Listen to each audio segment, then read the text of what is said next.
Selamat pagi rekan-rekan guru yang kami hormati. Baiklah, kita lanjutkan tutorial atau pengenalan aplikasi dari Exambatra. Yang saat ini yang akan kita bahas adalah cara mengaktifkan tes atau mengaktifkan jadwal ujian ya. Karena kemarin kita sudah menginputkan data-data siswa, data-data guru, kemudian kita sudah menginputkan bank soal dan lain-lain.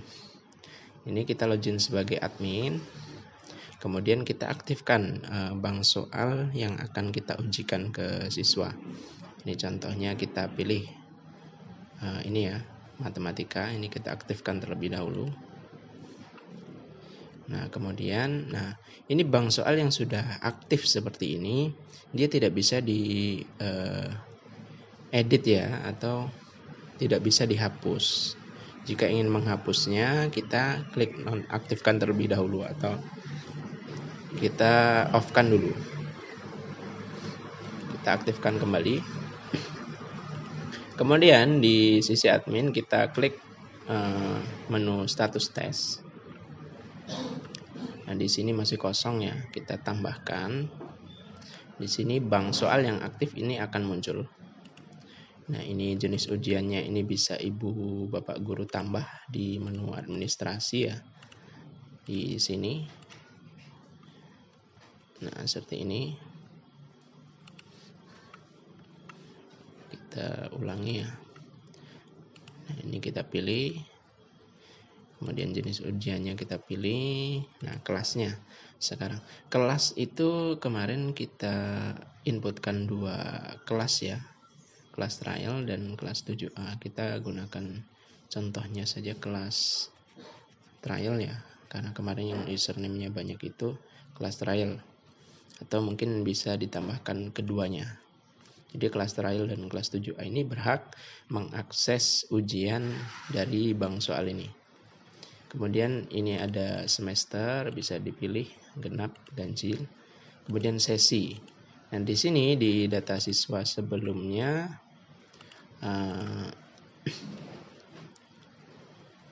nah ini ya. Ini seharusnya sudah diperhitungkan sesinya.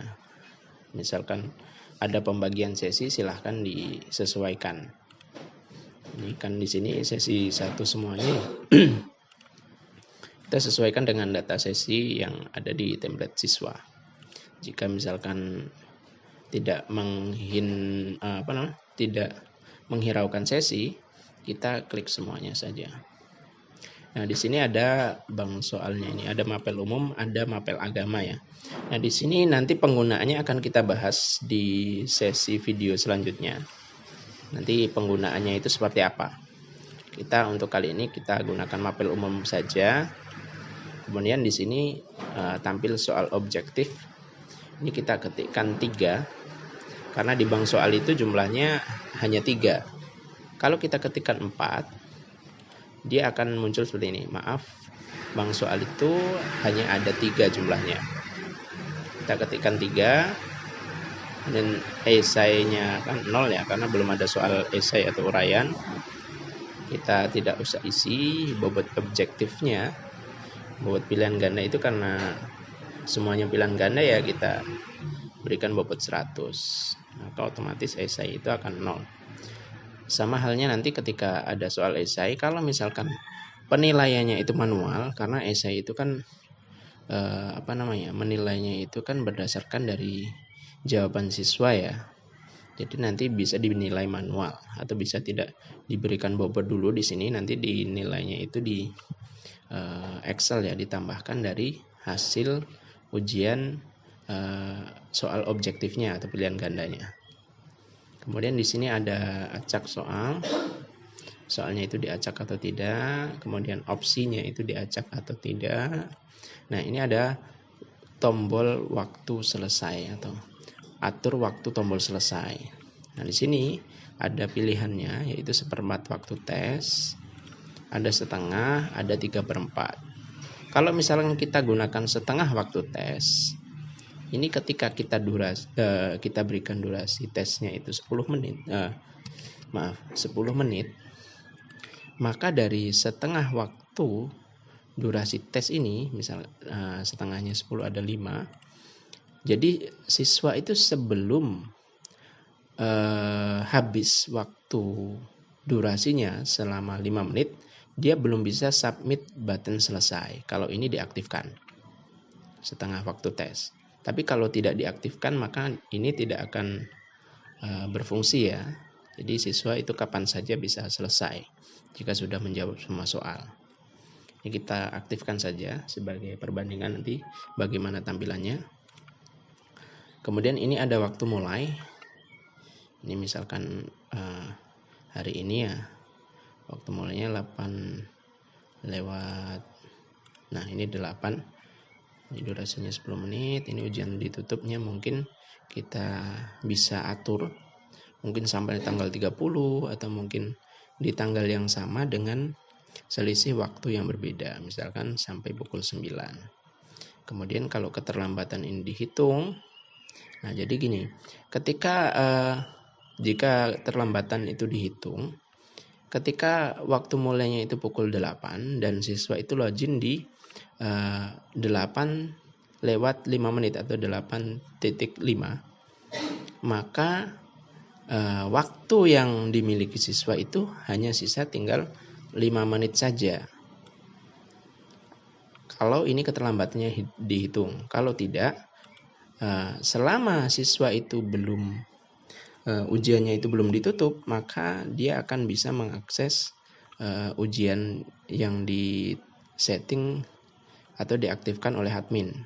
Jadi misalkan siswa itu login di pukul 8 lewat 59, maka dia akan tetap penuh mendapatkan waktu 10 menit. Kalau keterlambatannya itu tidak dihitung.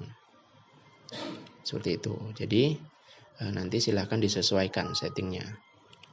Kemudian di sini ada tampilkan token, bisa ditampilkan atau tidak. Nilai itu bisa ditampilkan atau tidak, silakan. Kemudian ada listening ya. Listening itu yang memutar audio. Ini bisa 1 kali, 2 kali, 3 kali atau terusan ya. Jadi tidak ada batasannya. Kemudian ini tokennya, ini bisa diubah. Nah, kemudian ini ada satu modul namanya deteksi kecurangan.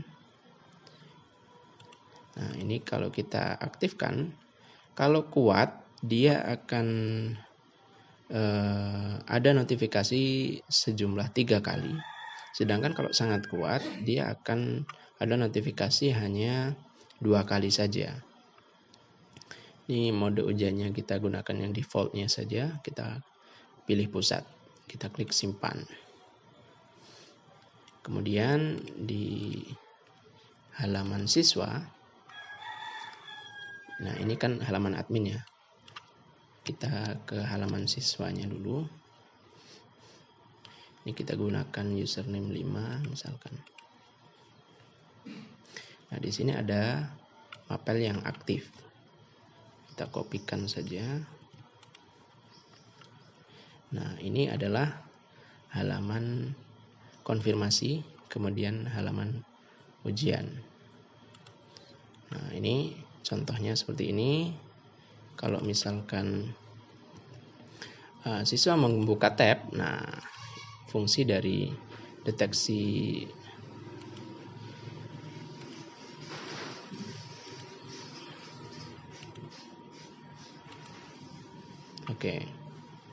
untuk deteksi kecurangan akan kita bahas di lain waktu ya.